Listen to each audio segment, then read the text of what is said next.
Hey there. I'd love to say there's a tsunami coming, but it's actually already here. Artificial intelligence and all the things that are derived from it are poised to and are already changing everything about our society and how we interact with each other as human beings. And in the not too distant future, things just won't look the same. So my name is Russ Camarda. I'm a filmmaker in New York and just an all-around regular guy like you who's thinking about these things and how they're going to change everything for all of us.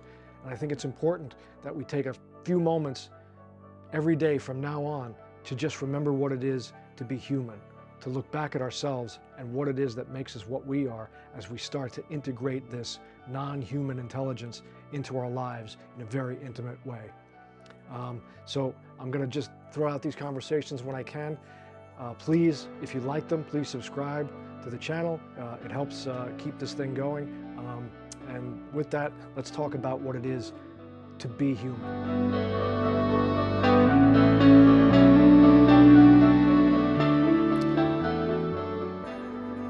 All right, being human and continuing to ask what it is to be human. Some more questions from the artificial intelligence that's out there. Again, fascinating questions it asks. Let's see, let's pull this one here.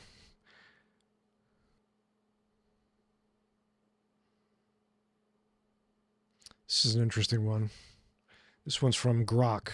Again, I asked all these large language models to ask me what it would like to be human, and I got answers from Claude and ChatGPT and Gemini and Grok. This one's from Grok, which is an interesting one.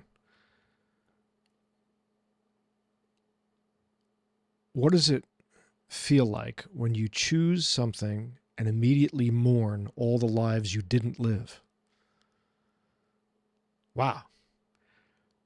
That's framed in a very interesting way. Regret is what he's asking about. What is it like to regret? Interesting. Why do we regret, and what is it like to regret? I think that's the question, is what does it feel like to regret? To choose something and immediately mourn all the lives you didn't live. I think we've all done that. I mean, I do that more and more. I used to do it a lot more, and I'll tell you what it feels like, Grok. It's not good. You live in a state. If you live in a state of mourning the life you didn't live and the place you didn't go to and the thing you didn't achieve, and if you live in a state like that,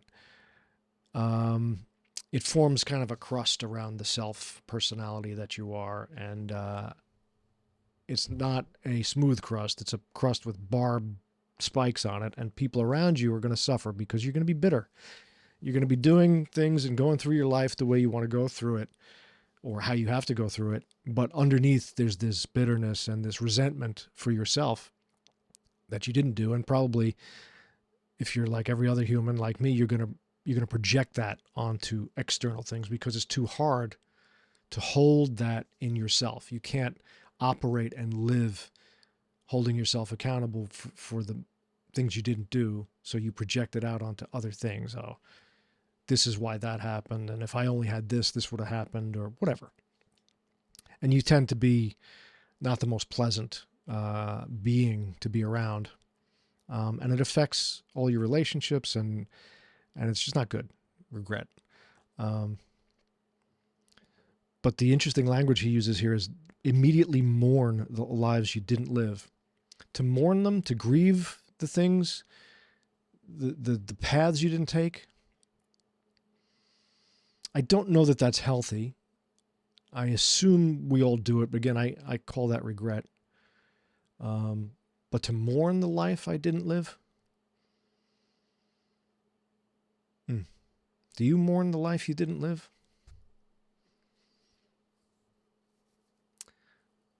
I can't say that I ever did that. I don't know if I mourned it. Maybe I did. Maybe there was some grief that I felt in the choices I didn't make that allowed me to either not do the things I wanted to do or do things that ended up hurting other people that I loved and cared for. I grieve that. I regret that. And I still, to this day, you know, I wake up every day trying to find forgiveness in myself. I think I think that's the answer to Grok's question. What does it feel like? It feels like if you're conscious enough to self-analyze yourself and understand what you did and where that regret's coming from, what it feels like to me is sort of a constant practice in atoning. There's a cleansing that has to take place for grief and regret and mourning a life you didn't live. There's a cleansing. You have to clean that out. You have to process that out. And it only comes with forgiveness to yourself. And that is the hardest thing to do, for me anyway, in the world. You know, I can forgive the most grievous acts committed against me by enemies, by close friends, but easily can forgive. But if I have to turn that forgiveness onto myself and say, hey man, take it easy on yourself, can't do it. I give myself the harshest penalty. And I think we all do that. And I think that is the thing that is, I mean, if you don't do that, you're probably a sociopath. You know, if everything is everybody else's fault all the time, you might want to re-examine that, because it's not. It's you. It's coming from you most of the time. So if you're not a sociopath, if you're not broken emotionally and mentally in that way, and you're sort of a fairly well-adjusted specimen of a human being, and you have regret, you're gonna live every day trying to make up for it in some way, small ways. And the hardest thing is the forgiveness